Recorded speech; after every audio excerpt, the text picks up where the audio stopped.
Esta semana en la que parece que comienza a allanarse la paz comercial entre Pekín y Washington, el Buró Nacional de Estadísticas chino ha dado los datos demográficos del país en el año 2019 y ha confirmado lo que ya se esperaba. El país ha superado la barrera de los 1.400 millones de habitantes. Para celebrarlo, el Diario del Pueblo, uno de los más conocidos del país, ha lanzado en las redes sociales el mensaje «Soy uno de los 1.400 millones». Un mensaje que algunos chinos retuitearon con orgullo y sin miedo a las apreturas.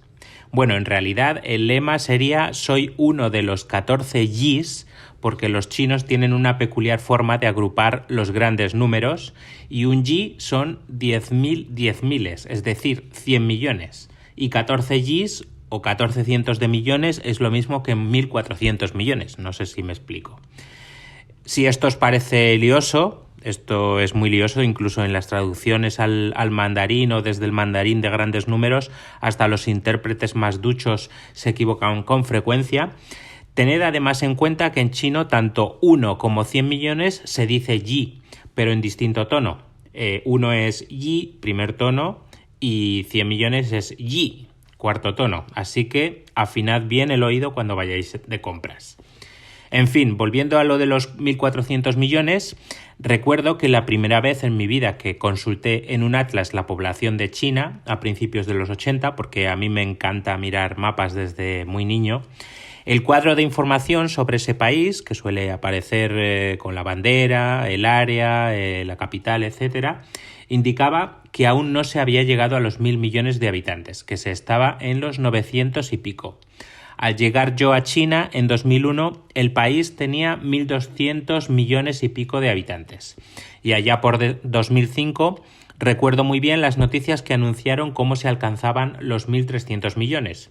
Que durante 15 años ha sido el redondeo que hemos hecho siempre al hablar de la población de la nación más populosa. 1.300 millones y pico, hemos dicho todo este tiempo. Ahora tendremos que cambiar el chip y hablar de 1.400 millones, una cifra que además podría no ser superada jamás, porque China estima que nunca llegará a los 1.500 millones, que alcanzará su pico de población hacia los 1.450 millones antes de 2030, y que desde allí comenzará a decrecer, salvo que cambien las actuales tendencias demográficas, que no parece en principio fácil que lo hagan. Durante muchas décadas el país ganaba más de 10 millones de habitantes al año. Eso es lo que yo calculaba más o menos a ojo todo este tiempo, pero lo cierto es que desde que empezó este siglo nunca ha alcanzado ese nivel de crecimiento.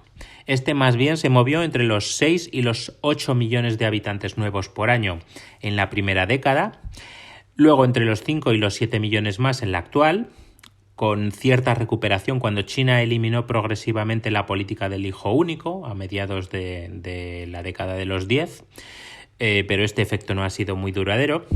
Y el pasado año, en 2019, ni siquiera se llegó a los 5 millones. Es la primera vez que se está por debajo de los 5 millones desde que se tienen estadísticas en los años 50. Con excepción de años terribles como los del Gran Salto de Adelante, que hubo incluso decrecimiento de población. Todo se ha dicho. Algo que no acabo de entender es cómo la población china continúa creciendo si el país tiene una tasa de fertilidad, es decir, el número de hijos por mujer en edad fértil, de 1,7 vástagos, teniendo en cuenta que según los demógrafos se necesita que esta tasa de 2,1 sea de 2,1 para poder garantizar que la población de un país no decrezca. Si hay alguien que entiende por qué puede seguir creciendo con 1,7 en vez de 2,1, pues que me lo explique. Por cierto, que los lugares con tasas más bajas del mundo, quitando el Vaticano, claro está, están todos en Asia Oriental.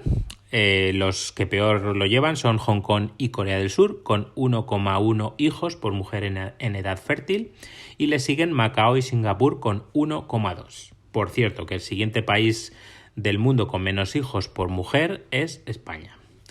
En fin, estas son las cifras, pero quizá en un mundo tan poblado y que se encamina a tener el doble de personas de las que había cuando muchos de nosotros nacimos, pues quizá tampoco hay que preocuparse mucho por esto. Pero eso sí, tampoco optar por lo contrario y caer en el maltusianismo, ¿no? Otro asunto relacionado con la población china es ver cuándo esta va a ser superada por la de la India, que le anda ya muy cerca. Los indios aún andan por los 1.300 millones, pero se acercan rápidamente a los 1.400. Es bastante probable que el sorpaso indio suceda en los años 20, que acaban de comenzar. No digo la década de los 20, porque yo soy de estos tiquismiquis que no la van a considerar abierta hasta 2021. En fin, espero que me perdonéis por ello. Incluso hay expertos demográficos chinos que dicen que China en realidad tiene menos población de la oficialmente reconocida y que India ya es de facto la nación con más personas de la Tierra. Lo cierto es que a China el récord de población, uno de los que más famosa la hacen, no le agrada demasiado y tiene bastantes ganas de perderlo. Este récord lo ha ostentado durante casi toda la historia, aunque seguramente hubo un breve paréntesis en el primer tercio del siglo XX cuando no lo tuvo, ya que el Imperio Británico en aquel entonces tenía el subcontinente indio entero y lideraba esas cuentas. Incluso algunos también ponen por delante de los chinos en aquel entonces al Imperio japonés, ya que este invadió parte de China y muchas de las áreas más pobladas del país. Volviendo a hoy, le siguen a China e India muy de lejos países que tienen 1.000 millones menos de habitantes, como Estados Unidos o Indonesia, que superan los 300 millones. Aunque también es bastante tremendo pensar que ya hay al menos 12 naciones en la Tierra que han superado la barrera del Yi, de los 100 millones de habitantes. La última en hacerlo ha sido Filipinas y Egipto está cerca de ello, si no lo ha hecho ya. En fin, como veis, mucha gente y con tanta ahí fuera no sé a qué esperamos para encontrar pareja.